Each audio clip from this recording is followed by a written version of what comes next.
I'm Megan Mitchell. This is my co-host, John Morrison, and you are listening to the True North Racing Podcast. Time to strap in, pull those belts, and get ready for an action-packed episode of the True North Racing Podcast. Are you ready to unmask? Unhelmet your favorite racers? Get ready for the most fun you'll have outside the racetrack to get you ready for the next race. You're listening to John Morrison and Megan Mitchell, and this is the True North Racing Podcast.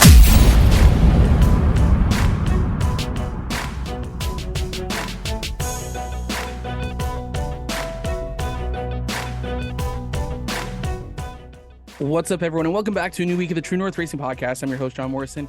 I am flying solo tonight for episode 99. I know it's kind of weird. We're throwing it back a little bit, I guess you could say, to the good old days when we first started before we brought on Megan Mitchell. But unfortunately, Megan had a conflict she was unable to avoid tonight. So she was unable to make it tonight, which is all good. We look forward to having her back for episode 100, which by the time you guys have heard this, you guys have already heard and seen who our 100th episode guest is. We're excited we're very excited to bring him on to talk to him.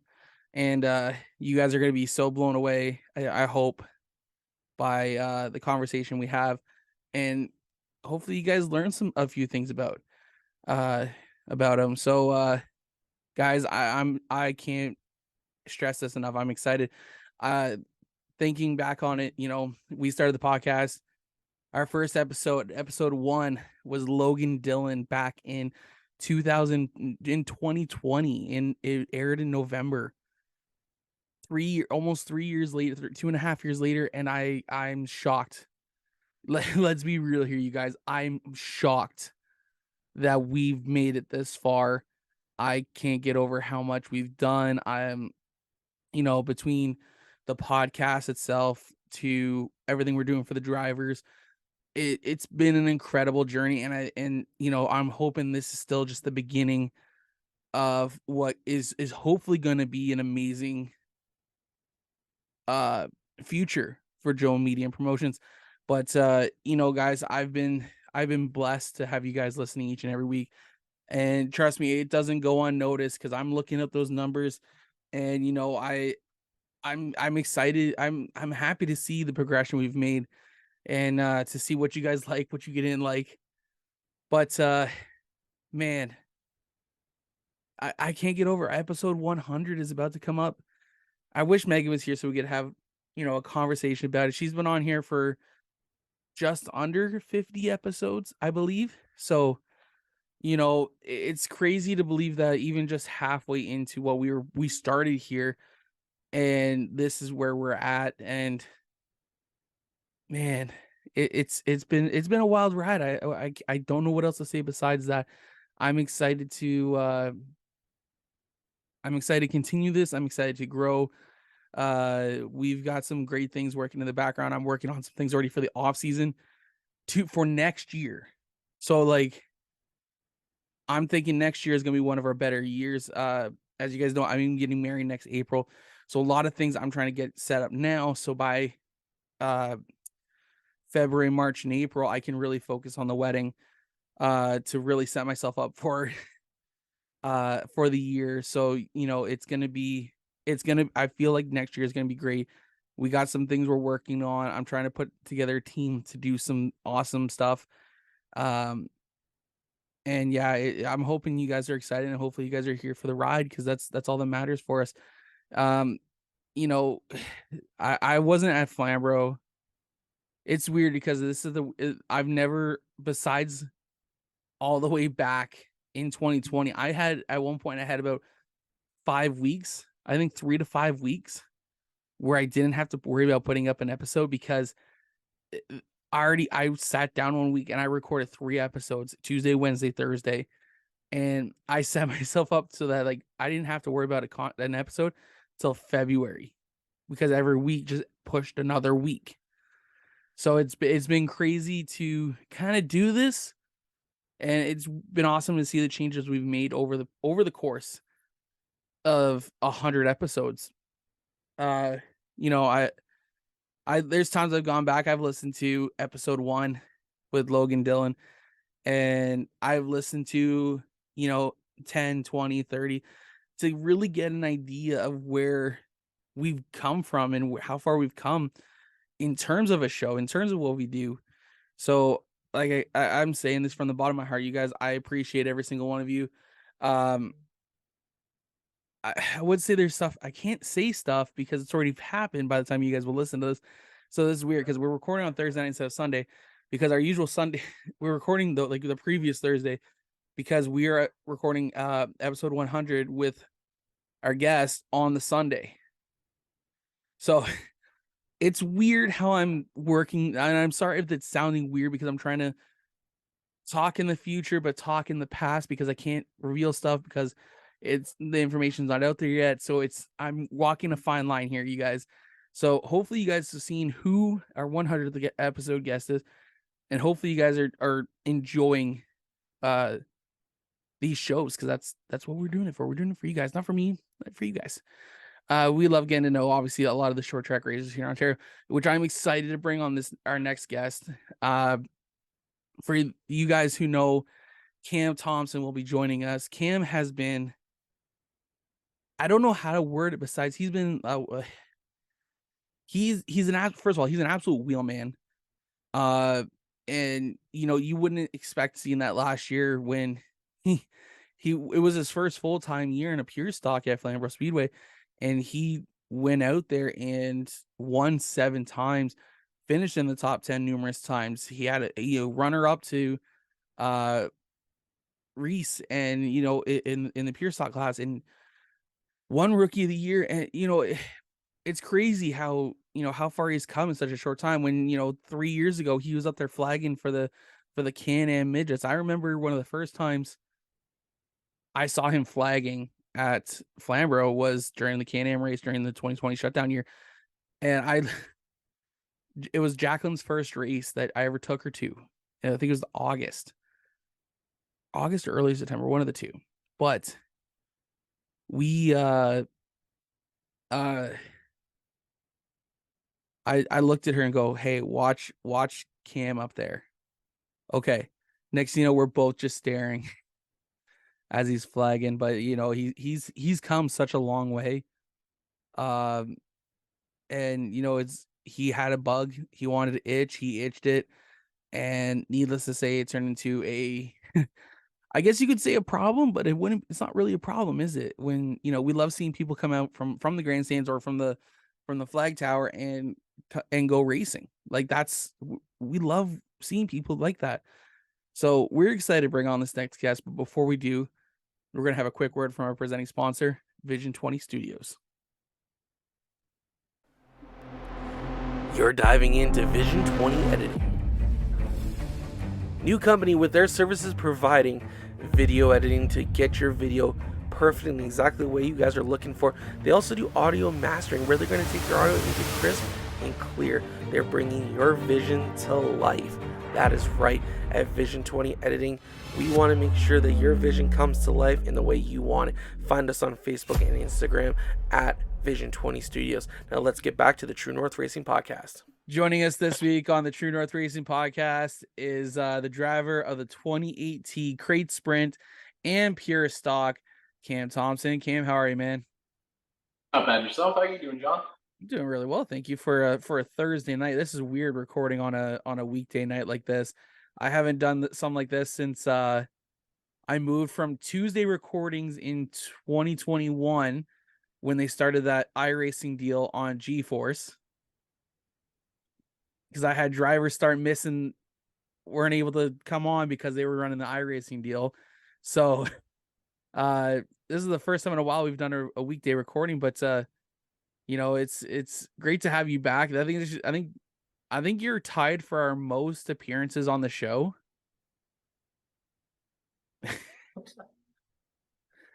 And as you know, we're closing in on 100. So obviously, you know, there's 4 episodes with you. I think one of our first, I think within like the first 12 episodes we had you. Something like that. It was pretty close. Pretty close. And you know, I wouldn't say you beg, but you're always like, hey, if you ever need a guest, I'm more than willing to come back on. Which is always good to I know have. not.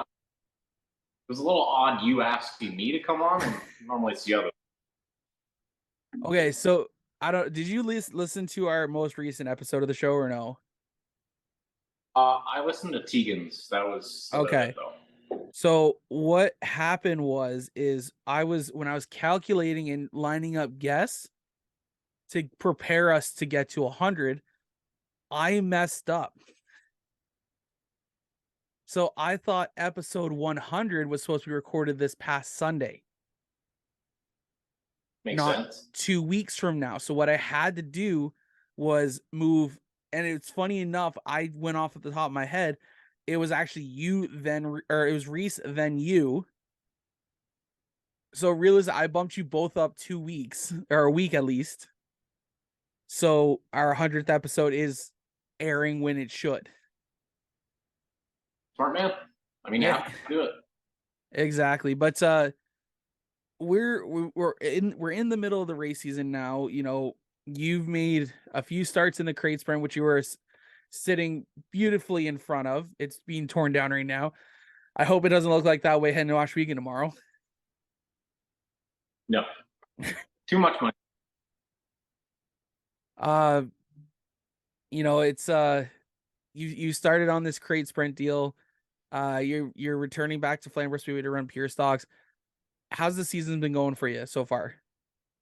Honestly, the start of it's been really good, except for last Friday. That was the only night we've had a problem. We started off the year with a second in the heat race, which I didn't expect to even get close to that. But I mean, I can't complain because every week cars have driven on the trailer, and they're still fast. Like, to get a win last weekend at Flamboro really boosted my confidence, because I'm not gonna lie, she was pretty low a couple weeks ago. I was gonna say that's you've had I wouldn't say a hard start to your pure stock season after coming off such a dominant rookie season last year, but it's definitely, besides Saturday night, we've kind of seen a little bit slight of a sophomore slump happen going on with you. You were involved with the wreck on opening night. How did the second night go for you? Second night was okay. I think like got a 5th and a 6th, which overall not a bad points night. Like, No, that's not bad at all. Not where I wanted to be. After that week we brought the car back, did some research and development with it to try and find some more speed, and it's worked big time. It's worked. Absolutely. Obviously, you know, winning the feature 1, I think it was on Saturday. Sorry, you cut out there. We did win the first feature of the night. Okay, it was feature number 1. Okay. I swear, man, I watch those pedal power videos because I wasn't at Flamboro on Saturday night. But sometimes I feel like they don't tell you what race it is. Yeah, I mean, fair enough. It's kind of hard to judge where the sun is too, because it's like daytime, so you don't know. To be fair, come September, you can tell pretty well what is. Definitely, because the first one you're racing in the sun. Second one, it's either sun's going down or it's dark already. Or yeah, exactly. You never know where it is. So let's get into it, because last year I don't remember if we talked to you after your street stock deal last year. So did we talk to you after? No, yeah, we did. Yeah, we did, because it was like July or August when we had you on. So last year you ran a few nights in the crate sprint, or not in the crate sprint, in the street stock. I think the motor let go, and then it went out to get rebuilt, and you just called it quit on the season for the after about a month, I think. But you went out and I would say was one of definitely the top contenders in the pure stocks at Flamboro, ripping off like 7 wins last year. If Yes, I'm sir. correct. We collected. I claim 8 because I want to hear. We got 7 features. Hey, you know what? Take all the wins you can, right? Yeah, a win is a win. Exactly. As we learned back in 2001 from Dominic Toretto, it doesn't matter if you win by an inch or a mile. A win is a win. You're not wrong. I'll give you that one. So obviously after last year, in the offseason, you got rid of the street stock. I know definitely where that went. It went over to Hamilton to the Passettis. AJ ran it. No, not AJ. Brian ran it a couple weeks ago. And you went out and picked yourself up a crate sprint. And how's that been going for you so far? Obviously, you ran a couple nights last year. What was it feeling like getting behind the wheel of a sprint car? Honestly, there is no words to describe how it is to drive a sprint car. The best way I can put it is hold on and steer. Best way. It's more fun than anything I've done in my entire life. Like, iRacing is a good start, but you don't get the G forces out of it. That's the biggest difference from kind of what I came from. And I mean, honestly, it's a blast. Like, I wouldn't trade anything except for racing one of these. It's honestly, man, that doesn't surprise me one bit. It looks like you've been having a blast out there. I've seen pictures of you with your helmet off sitting in the seat, and you got one of those smiles. It's like you got to bury me in this thing. Like it looks like you're having a blast. Whether or not you're behind the wheel, as long as you're behind the wheel of that thing. But obviously, the start of the season, you finished second at in the opening heat. Obviously, that puts you straight to the A main. How did that? You said it yourself. You weren't expecting that, but did that feel like close to a win for you? That was a very big win for me. I was expecting to go out there, fall dead last in the heat race, and have to go through the B main all week. But I mean, starting spot definitely helped because I started second, and in a lockdown racetrack, you just mat it to the boards and steer, so that kind of helped. But I mean, it's big momentum booster for myself, knowing that okay, maybe I'm not so bad as a rookie. But at the same time, it's still very humbling because the last 2 weeks I've drawn low 70s, and it's kind of put me to the tail end of the heat race. But I mean, luck of the draw.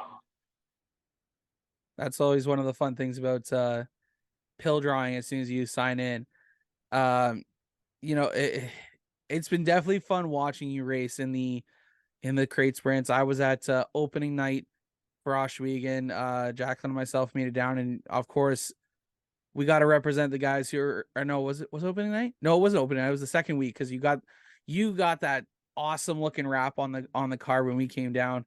I'm gonna be honest, man. I was laughing at one point because I was the only one. So there was myself, Jacqueline, her sister Amy, Megan, Rachel, Cody, and obviously Rick and Debbie Mitchell.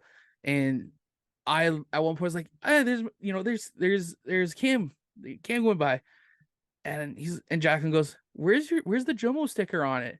And I'm telling him like it's at the front of the wing. I was like, you could see it, and like 3 times goes by. She's like, I can't see it. I'm like, it's there. Sure enough, next caution comes out, and she's like, oh, there it is. The joys of having a bright colored car with a lot of stickers on it. It's hard to see every sticker. Oh yeah. It's definitely probably, I would have to admit, it's probably one of the nicest looking sprint cars out of the track. It definitely pops, but you definitely know when it's going to get dirty. Definitely. It's hard to keep sprint cars clean, which is unfortunate, but that's of it, isn't it? I gotta thank Dennis for providing the wrap for me. Like, I went to start work there 2 months ago, and he didn't tell me he was making me a wrap, didn't tell me nothing. I just was given a wrap and said, here, put this together. And it was unreal because I haven't been there that long and I didn't really expect something like that. And he pulled through and made my car look beautiful. Absolutely. Now I'm gonna be completely honest here. You have 2 really nice looking rides. Of course, we're talking a lot about the sprint car right now, but you do have a pure stock that is a throwback. Why don't you talk a little bit about the paint job you have on the wrap job you have on the pure stock? Well, I want to say like late January of last or the beginning of this year, I posted something on Facebook like Alex Stewart does for his paint scheme for the year. And I think it was Glenn Hills who posted that Davey Allison scheme. And honestly, as soon as I saw it, I kind of fell in love with it. And it was kind of hard to put that past. So I'm not going to lie, it wasn't the one that won.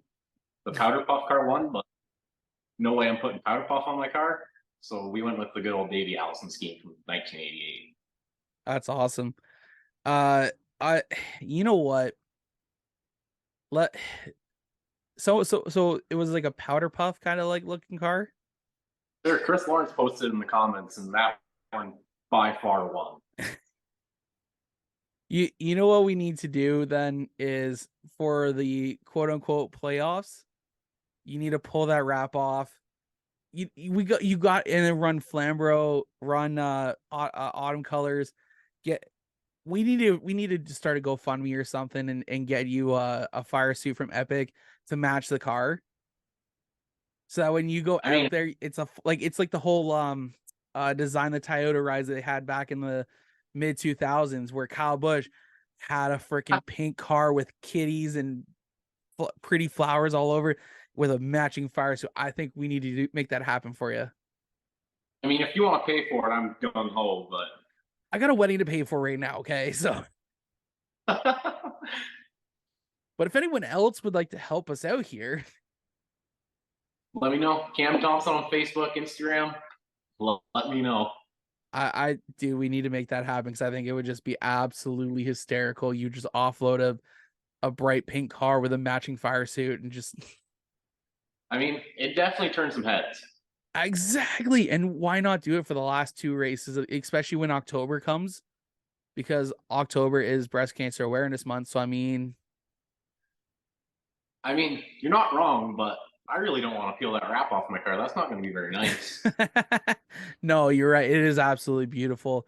I obviously have a few really good pictures of the car on my phone because luckily I was at practice day and obviously even one of the first nights of racing, and I was able to get grab a few cool shots, and I tweak it a little bit just to make everything pop, but it is a really clean looking car.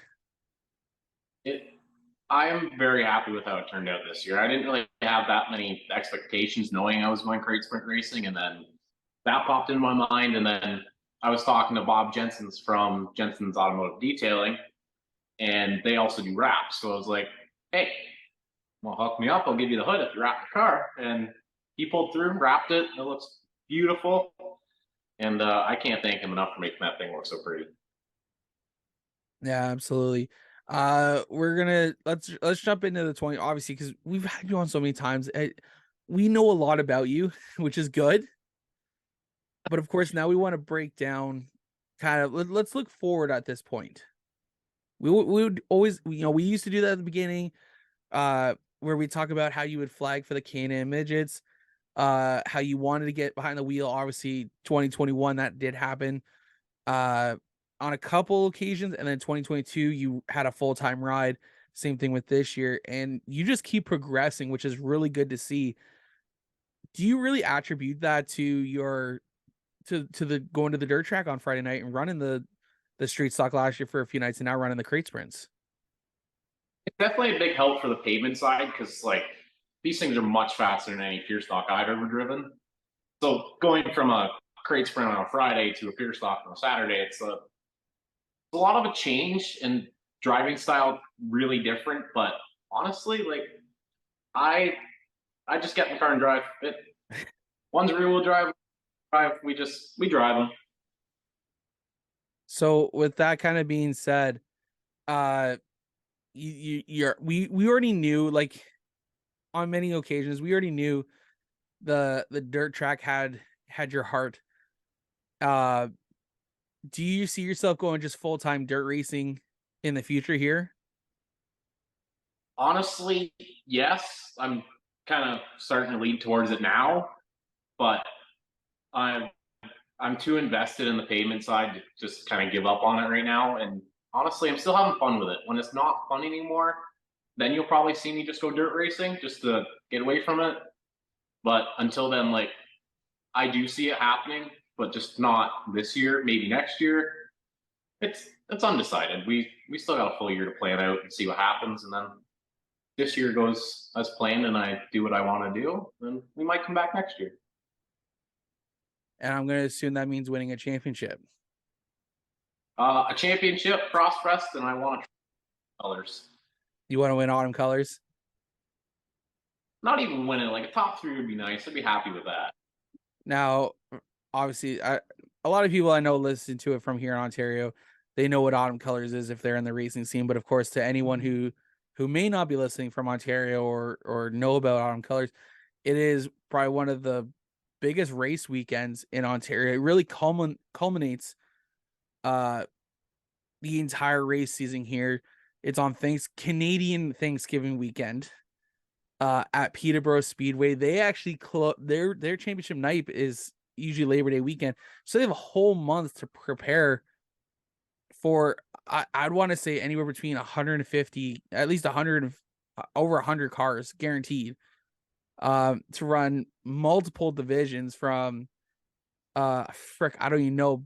I think junior lates, mini trucks, there's Oscar modifieds. There's so many racing series that goes on, and it's a almost a 4-day event because the tech happens on Thursday, then practice and qualifying happens Friday, Saturday, with a lot of the features going on Sunday.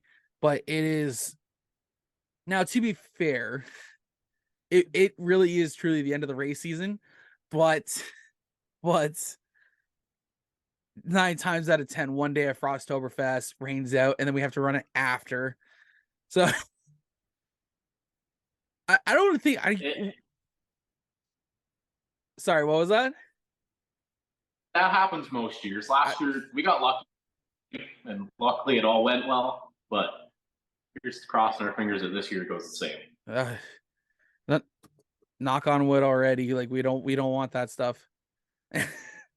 But yeah, last year you made your first attempt at autumn colors in the pure stock, and I think, right? And how did that go for you? Honestly, we unloaded and the car was a rocket. Like, I've never turned a lap there in my life. I went out there for practice and I felt comfortable. And then luckily Colton Everingham was there in his mini stock, which Wade was running that night. And there was a Young Guns race. So Colton offered for me to run the Young Guns race in his Neon. So I did. And honestly, that helped a lot to learn the track with more laps each night. Yeah. But I love Peterborough. I'm going to say it. If it wasn't such a far drive, I'd probably go there often. But for now, it'll be a 1-year trip thing for the end of the year. Hey, absolutely nothing wrong with that. I would say my annual trip, but I think Jacqueline and I already planning to go back out to Peterborough. I'm a little closer than you are, to be fair, but it's still an hour and a half drive for me to get out there, where I think for you probably about 2 to 2.5 hour drive. 4 hours if we take the 407. How long are you? About 2 hours. Okay. So yeah, we jump on the 407 as well. Just yeah, save that. Save the time, pay the extra cash. That's. I mean, I'll take it. It's Peterborough is absolutely beautiful, especially autumn colors. Like the pictures you see from there. Honestly, people like go to Google, type in Peterborough Speedway, and just one of the few pictures or one of the pictures they have of the overview of the track is probably during one of the days of autumn colors, and it is absolutely a beautiful sight because everything is that autumn brown, the brownish reddish colors, leaves are falling. Like, I want to go so bad. I mean, you can this year. Like, you got 3 days to make it. No, I can't. I'm probably I don't know what the plan is yet. There might be a smoked turkey involved. Bring the smoked turkey with you. You just got to come up for the sun. Oh man, I know last year Brandon Feeney was trying to get me to go out there, and I usually have my kids on that weekend, and definitely we're always with our family on Thanksgiving weekend. But that is a bucket list item. Jacqueline and I've talked about it. It is kind of like a bucket list item down the road for us to go enjoy autumn colors, because it is it's a unique event, and you do not. I feel honestly you do not get there anywhere else in Ontario. No, like they're probably the only track to have a 3-day race at the end of the year. And to be honest with you, last year was my first year ever going to Autumn Colors, and to go for my first time and race in the same time, awesome. Like I couldn't have thought of a better way to go there for my first time. Yeah. Delaware also holds a 3-day race weekend at the end of September there. I'd love to go to that, but see, they race on Fridays. I race on something don't add up. I know. It would be cool to see, because you actually went down to Delaware last year and ran one of BT Racing's rental rides, correct? I went down last year, I want to say first week of July. And then this year, I think I have another ride booked for middle of July this year. Look at you go, man. Holy crap. We're trying to race everything and anything, so. And that's the thing. That's where I want to go into this, is that you're definitely a guy. Tegan and I talked about this, is that you definitely have your foot to the floor. You know where you want to go, and you won't stop till you get there. So realistically, what is your goals with racing? Big time goals, like my dreams. I want to go to Bellard racing, anything down in the States with sprint cars, because they race for a living. That's what I want to do.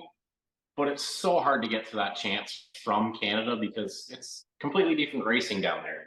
I know a couple of buddies who went down complete solar opposites, and that's probably the hardest part, is getting there, because you also have to have a lot of funding behind you. But absolutely, honestly, realistic goals, I just like to move up to a 360 around here, do the SOS, Knights of Thunder, all that fun stuff. Just, I don't know, I want to race anything. I want to race pavement still. Like, unfortunately, pavement racing is really costly compared to dirt racing. That's why I have a sprint car. If not, I probably would have bought a mini stock or a super stock or something, but it's just not feasible anymore. Not with the way prices are. Yeah, absolutely. It's getting harder and harder. But you know, you're absolutely right. I remember, what was it? One of the years from Jukasa for the Canadian Short Track Nationals. I was hearing from the crew chief from David Elliott's team that they pulled out when they came out into the infield for pit road. They literally had their cart, their of tools, their I think and a few other things, small things like the tents and just the typical stuff you take on a pit road, right? Yeah. And you see them all the time at Delaware. The next team over from their pit stall was telling them, like, oh yeah, we're a low budget team down in the States. Meanwhile, they rolled in a spring smasher. A spring smasher probably rolled in a big toter home, like low budget, completely different things. I was like, what are we compared to that? Like, we're like penny racers then. Like, we're not even broke. We're like pennies, and we don't have pennies up here in Canada anymore. Sorry, you cut out there, bud. It's hard to compare because the American dollar and Canadian dollar are completely different, luckily. But I don't know. American racers, I'd say they're lucky, because like they're not any more lucky than us, but it seems like it's a little bit easier down in the States. Honestly, like, you always hear about racing down in Florida, Texas, into December. Meanwhile, guys up here, guess what they're doing in December? They're in the middle of a rebuild.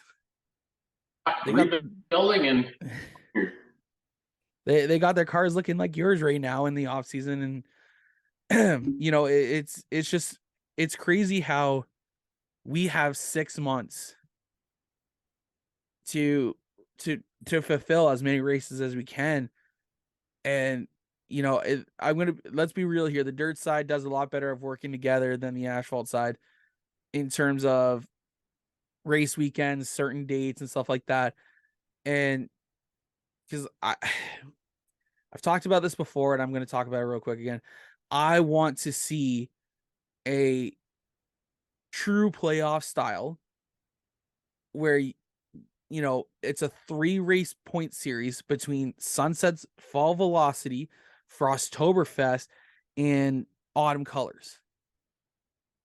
Make it for mini stocks, super stocks, and late models only, or pure stocks.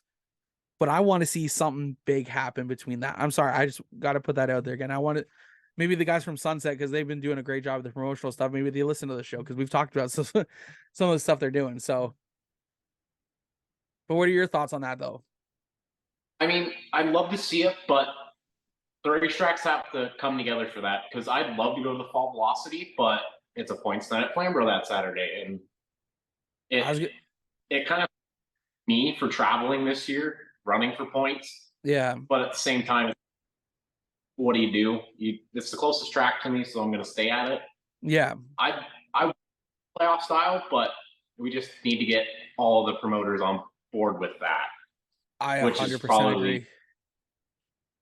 Oh yeah, it's difficult for them to do, and that's the frustrating part, because when you see the dirt side, a lot of them do work really well together. It's cool because there's times where you can run, like Jack and I are talking about. We want to do Ohsweken Friday night, Maryville Saturday night, and Humberstone Sunday night, just when they have this schedule allowable. But nowhere else in Ontario can you run 3 different tracks all within an hour of each other on a weekend. Yeah, like I love going from Ohsweken to Flamboro on a Friday, Saturday.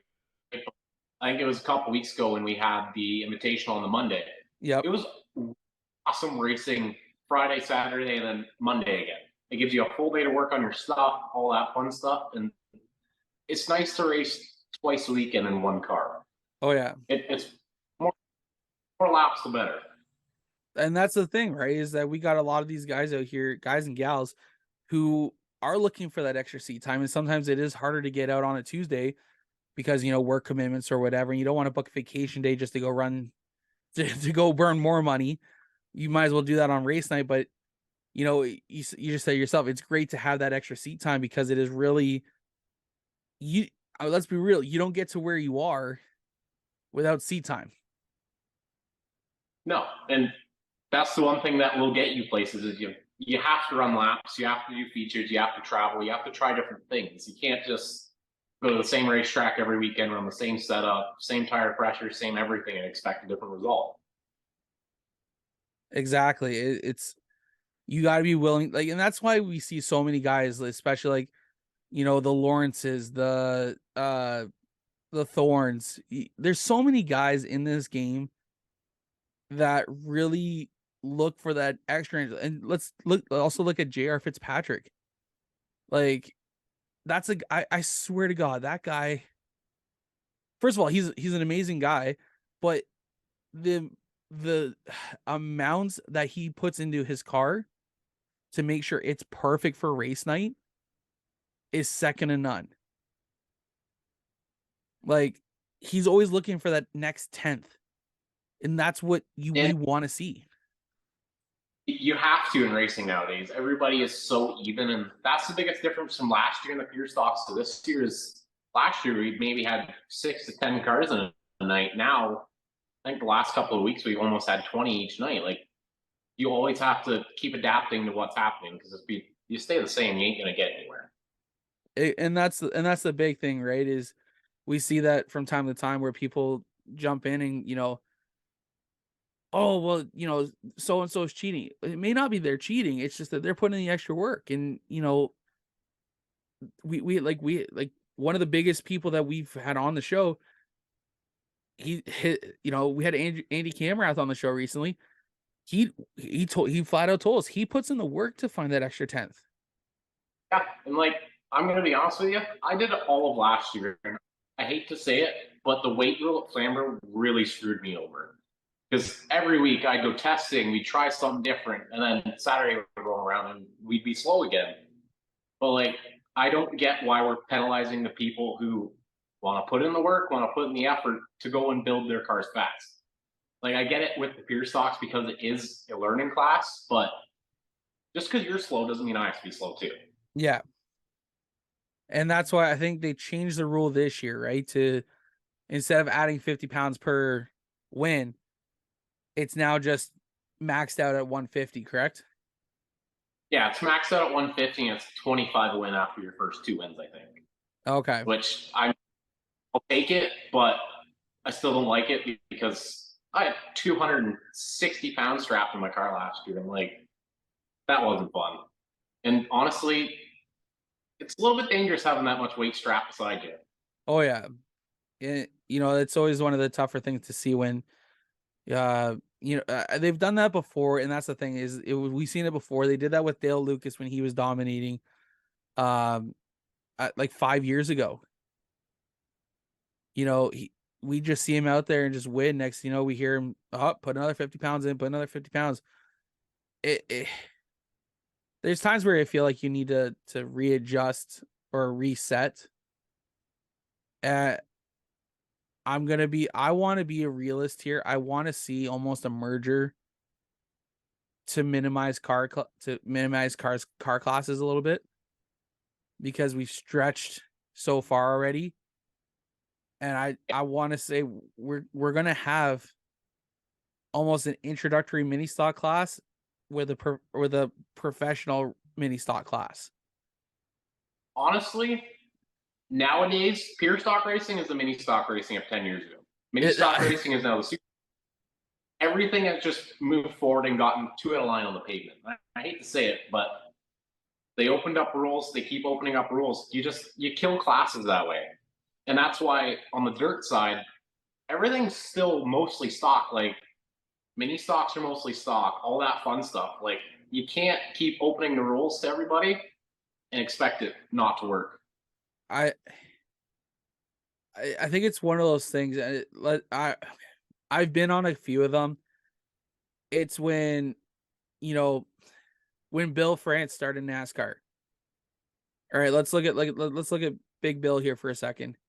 He walked in, said these are, huh? That was way before I was born, but okay. Same here. So we're all good. But he came in and told you how it was going to be. Yeah. Right? If you didn't like the rules, go race somewhere else. There's people willing to match his rules. And I feel like maybe that's where we've gone wrong, is we've allowed the feedback from the drivers. But there's certain aspects I will agree on, like the racing rim on the right front. Let's be real here. That's a good idea. But, let's add tuned computers. Let's add racing slicks. Where are we going to draw a line? And that's the problem, is the mini stocks died once they opened up the computer rules. Because now you can do anything to it. You can run on a computer. But why? Like, you're maybe winning 208 in a mini stock. Like, it's not worth it to a certain extent. But you can't turn back time. It's too far to go back. Exactly. Actually, I was listening today on Action's Detrimental podcast that Denny Hamlin does, and he was talking about how they were talking about how the crew chief wasn't able to give updated data to the driver to figure out what he needs to do. And I'm sitting there thinking, and he was like, man, I hated that. I'm like, man, I would have loved that, because 20 years ago that you didn't have computers, you probably did have computers, but you didn't have engineers. You didn't have all these guys giving you ideas to what you need to do to the car. The crew chief was the crew chief, and that his call was final. Yeah, like 20 years ago, you didn't have telemetry sitting at your pit box going, okay, do this different. I watched your last 5 laps and you sucked, so change that up. 20 years ago, fuck the whole race, figure it out for next week. Exactly, right? And he was talking about how like they have war rooms now. So like it's not only just the crew chief, the car chief, and an engineer or two on the box. You got a full room of engineers back at the race shop. Yeah, talking to your whole crew, the whole. I think that, and let's be real, I think that's why short track racing is making, I want to say, a bigger comeback, because there is no engineers, there is no, it's mainly it's the drivers who are making the decisions. Yeah, drivers and crew chiefs. That's for the short track part of it. That's what you need. But NASCAR is NASCAR, and they will always do NASCAR things. Oh yeah, unfortunately, they ain't gonna listen to any of us. they're not listening to this, and I can tell you that right now. But like, I'm usually agreeing with Denny Hamlin on a lot of stuff, but when he made those comments, I was like, no, like that's what we need. We need to go back to the times where you didn't have this, you didn't have that. And I'm thinking, like, that's what short track racing is. Yeah, and like they all claim that they want to go back to the grassroots. Like they went to Wilkesboro, what, 2-3 weeks ago, and Yep. I didn't watch the race. Up, like they can't keep. Like I said, they're bringing the same product to every racetrack and expecting a different result. When you're not changing anything, it's not going to change. And that's the thing, right? You're absolutely right. Like, I hadn't even watched the North Wilkesboro race. Now, granted, where was I? Maybe I was at Peterborough, or I can't remember where I was. I was there, maybe Wonderland or something. I don't know, but you're absolutely right. Like, we need to see it go back to different ways, but they're too far gone. They're turning into a V8 supercar essentially, but I think that's why, like, especially guys like you and myself, and there's reasons why we're subscribing to Flow Racing and Dirt Vision and stuff like that, because they're 20 years ago. If you wanted to find out about what happened down in New Smyrna, you were finding illegal links online to try to watch it. Nowadays, it's all on Floor Dirt Vision, and Yeah, that doesn't help, but it's also a big loss too. Like Ohsweken, they have a live stream, which it's perfect for people who can't. But then you also have that group of people who go, okay, I don't want to go sit in the sun all night. I'm just going to sit on my couch and watch it. yeah. The way I look at it, it's a great supplement if you can't make it. Yeah. Like, I'd say I'm about just over an hour on a Friday night to get to the track.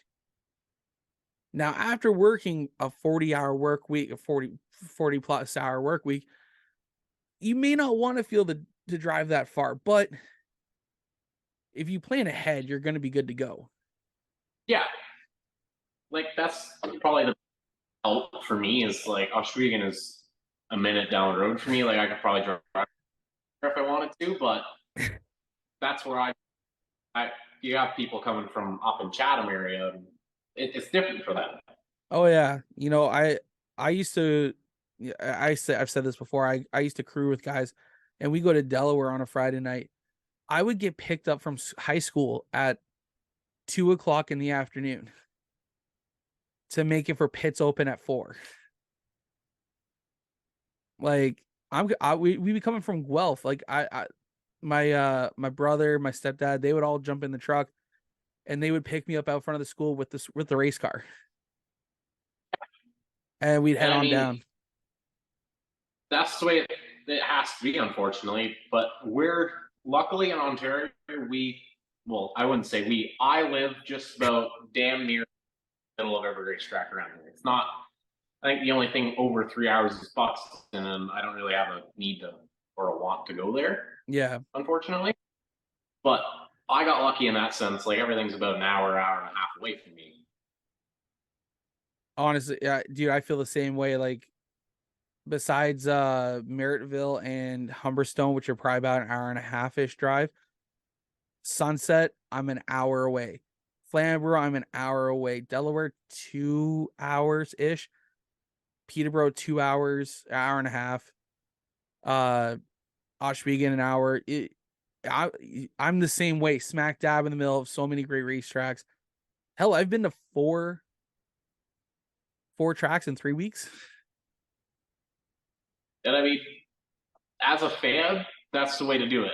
As a race car driver, that's hard to do because myself, I'm committed to the closest track to me. I don't really have a need to go and drive 2 hours home at night. Like, this is not what I'm interested in. The half an hour to Flamborough is perfect for me. Oh yeah. Now, to be fair, it's one of those things. It's again, this is where the expensive part comes in. It's always nice when you got uh like a camper truck. Yeah. If you got tired, just pull into a truck stop, make sure everything's strapped down, go lay in the back for an hour, couple hours, sleep the night for all we care. Like, we want to make sure people also get home safely, right? Yeah. Jordan Fiddler, we had him on here a while ago. He was racing Delaware, and he was telling me it was a 6-hour round trip for him. Yeah. Me personally, I couldn't do that. Not No. a chance. 10 years ago, absolutely. Put me in, coach. I'm doing it. 10 years later, I'm like, I'm too old for this crap. At midnight, I'm getting tired, and I'm like, no. Not even old, and I get tired at midnight. Man, I swear, there's times where I'm like, dude, I need to go to sleep, and it's like I'm working on Joe Media stuff or Sobble stuff or whatever I'm freaking doing. I do fucking too many damn things, and Jacqueline's like, oh, what time did you go to sleep? And I'm like, about 1:30, 2 o'clock. Meanwhile, I get up at 5:45 to go to work. It's tough some days, but yeah, honestly, man, I feel like we can go on these conversations for obviously forever in talking about the closeness of racetracks and what works best for asphalt doesn't work best for, or what works best for dirt doesn't work for asphalt. But I do want to go into our fan question period. As you saw earlier today, we put out there that you were joining us on a special Thursday night recording episode, and we got a few questions for you. Ready to answer them? Yes, sir. All right, let me bring it back up here. Alex Stewart asks, why do you sock so bad? Only because I've been watching him for the last couple of years, and I picked up every week, and I just thought, you know what? Screw it. We're just gonna suck every week. Brady Cox goes, when are you giving me the cheating setup so I can win too? Honestly, I don't know what he's talking about, because I've already given it to him like 6 times. He just hasn't put it in. I think he just needs to man up and use the setup that I've given him, and whatever the hell he's doing. Susie Spellick goes, is it hard to transition from the sprint car on Friday nights to the pure stock on Saturday nights? Not really, because I hate to say it, but I don't put a lot of thought to one car and the other car. It's kind of okay, it's a race car, we're going racing. Like, it is a bit of a difference the first couple of laps of practice, not going like this into a corner. But once you get used to that, I mean, it's fine after. I don't have a challenge with it, but I know some people can't do it, and I'm fortunate to be able to go from car to car. And our final question comes to us from Cam K. He goes, pure stock or crate sprint? Which one has been more fun? I'm not even going to answer that question, because that's straightforward. Obviously, the crate sprint. I hate to say it, the pure stock's fun to race because it's tight and close racing. I can feed Wade or Spencer and Door and continue to race. If I do that in a sprint car, we're unfortunately going to end up in the catch fence. But by far, sprint car wins. All right. Well, that finishes up our fan question period. Of course, we want to thank Taylor to you for sponsoring this segment of the show, and of course, we want to thank Cam Thomson for taking the time to answer those questions. Anytime, sir. You know that. Oh yeah. So we kind of you just touched on it there a little bit, but I want to briefly talk about the flips that have been happening at Ohsweken, because I was there the one night and we counted 7 flips, and they were none of them. I think one of them they said was due to the track surface, but all others were all accidental contacts for the most part, or missteps. Do you ever? Because I've this is the one thing I've always said about dirt, is that to be in control, you have to be out of control, especially on the dirt side. Because again, you're turning right to go left. That we've heard the adage all the time. A lot of people have used that adage since cars came out, but even before then. But it became more prominent after that. And to watch you guys wheel those things, it's steering and pedaling, like to really get through the corners and to, you know, kind of explain to someone like myself who'd never been in a race car the difficulty that it is to really be out of control, to be in control. Why don't you explain that for us? Honestly, it's a fine combo. You're right on the line of death, to be fast, to be competitive, but you can go out there and be conservative, but it's not near as fun. Like, you can't pass cars if you're trying not to wreck your car. That's the one thing about open wheel sprint car racing is you're always out of control. I'd say you never know, because like I'm still new to this, so I don't know what's going to do the next 2 corners. But the guys who've been racing for 10 years, they know how to control it with being out of control. It's in the sprint car world, it's a lot of experience. Like the experienced guys, they could probably drive it through the pits, come back out, and still be leading. Compared to people like it's hard to explain, but it's a different type of racing compared to, like, I want to say a pure stock. Pure stock, you're consistent, hitting the same line every lap, hitting your marks. Sprint cars, it's a little different because the track changes every time you're out there. From hot laps to a feature, it could be tacky in hot laps and dry slick in the feature all the way to the curb. But the hardest thing to get by is learning what the racetrack's going to do, how to control your car on said racetrack, and what to do to your car. Okay. See, it's always fun to learn about these things, because a guy like myself, you know, I've always said on the show is that I want to race, but you know, it's nice being able to talk to you guys because you guys are in those cars. You guys understand kind of what's going on. And I feel like I understand more now that after any conversation I have with any of you racers, because first of all y'all are nuts. Oh, we know. And especially guys like, you know, a couple of the guys who did comments tonight, Brady Cox and Alex Stewart, all 3 of you guys are nuts together. So I don't. It's crazy to think all 3 of you guys are in the same division at Flamboro, and It's a little scary some nights, not gonna lie. Oh, we're gonna end up in the pass sign up and turn 1 2 Flamboro, and I mean, I'm not totally against it because it'd be pretty cool to go for that ride, but that's a lot of stuff that I do not want to do during the week. oh, I can imagine. I so for the rest of the season, what is for this season, what is your plans and goals for both the sprint car and the pure stock? A sprint car, honestly, I just want to break the top 10 a couple of nights. I want to go home with at least the rookie of the year in a sprint car, because it's hard to do, but I don't think it's out of my reach to get to a rookie of the year and maybe a top 10 or 2 throughout the season. But yet again, I have to set my goals realistically, and I'm going to stay to that. Like, honestly, if I can make every feature this year, I'll be happy. And if the car does not flip, knock on wood, I'll also be happy, because that's a lot of money that I do not want to pour into my racing right now. But for the pure stock part, honestly, if I could go home with a championship this year, and I want to break my win record of last year, but it's hard to do with the weight. So this year, I think I'm going to play it smart, try and get myself a championship, and if not, maybe try again next year.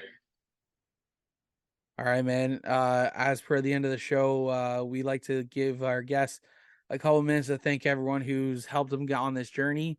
You know, you could thank your pet snake from when you were 3 years old to a lizard you saw at the zoo when you were 4 and you named it Timmy.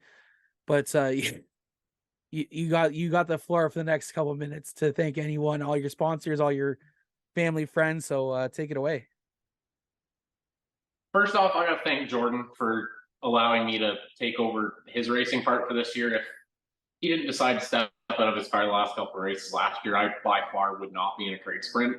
So that's first and foremost. I got to thank my sister for everything she does and for sponsoring me year 2. I got to thank my sponsors, Power Dispose Racing, Driving with Haley, Genesis Automotive Detailing, You, of course, Jomo Media, Stickers and Scuffs. The Canyon Midgets for letting me flag when I can. I don't think my close friends, like, I'm not going to lie, Spencer Riddell put out a post last week, or beginning of this week, and it warmed my heart up a little bit to see someone say something extremely nice about myself, especially after being a pure stock racing. And I can't say thanks enough to him. I don't thank my mom, my half brother for allowing me to come work with him this year. All of my sponsors. I don't thank Level Up for the shop, Victor Bomberry for just everything he does. Honestly, if he didn't help me a couple years ago, I by far would not be sitting here talking to you. And I mean, I gotta thank you for letting me come on this podcast for like the 5th time. So. Anytime, man. You have an open door. We have an open door policy. Anyone who come on already has a invite to come on back whenever they want to. So thank you for coming on. Problem, and as always, like I've told you about 6 times, like I can throw stock in your race for a night. You just gotta, grow a set of nuts and just put yourself in there. Don't tempt me with a good time, man. I got a wedding to pay for next year, so I'm not worried about trying to do anything this year. But I don't know. Jacqueline already said we can buy a racecraft for the wedding, so I might have one for sale at the end of the year if you want to buy it. We'll have to see. I honestly, I always say I would love to go racing, but I think the one division I would love to actually try out is the Ontario Pro Challenge. Honestly, my half brother ran that for years. Guys won championships in it, won a bunch of races. They look like fun, but I also want to try like a super stock, something real drive on the pavement. That's by far one of my goals. But I'd also hop in a CVM and go have fun too. Hey, you have that crate behind you, so if anything ever happens, I know of a car you could rent for the year, and you just got to drop in a crate motor. Not a chance. It was worth a shot. Well, Cam, as always, man, it's always been a pleasure chatting with you. But we're gonna let you get going. It's 9:30 on a Thursday night. We both have work in the morning, so you go on, get out of here. We're working on the race car tonight. Sure, I gotta get ready for tomorrow.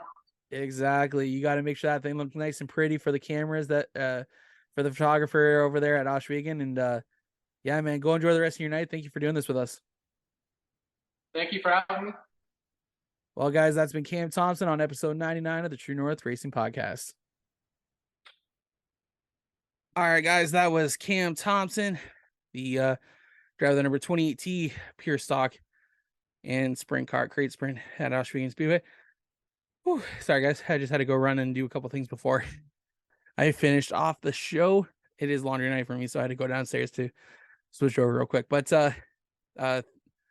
guys, that's going to do it for episode 99 of the True North Racing Podcast. Stay tuned for episode 100. I promise you guys, it is worth the wait. It has been a blast. It has been an amazing ride to do 100 episodes. And we want to thank you guys for joining us on this journey. But before we go, I do want to announce something. To anyone who would like to leave a voice message for us, for Megan and I to listen to, scrap that, because by the time you guys hear this, I've already recorded episode 100. So scrap that. But thank you guys for listening to the True North Racing Podcast. It's been amazing, 99 episodes. And we hope to continue more on to 200, 300, 400, even 500. And who knows where we'll go from here. But thank you guys for listening to the True North Racing Podcast. You guys can find us on Facebook, Instagram, Twitter, TikTok, YouTube. And you guys, of course, listen to the True North Racing Podcast on any major podcasting platforms.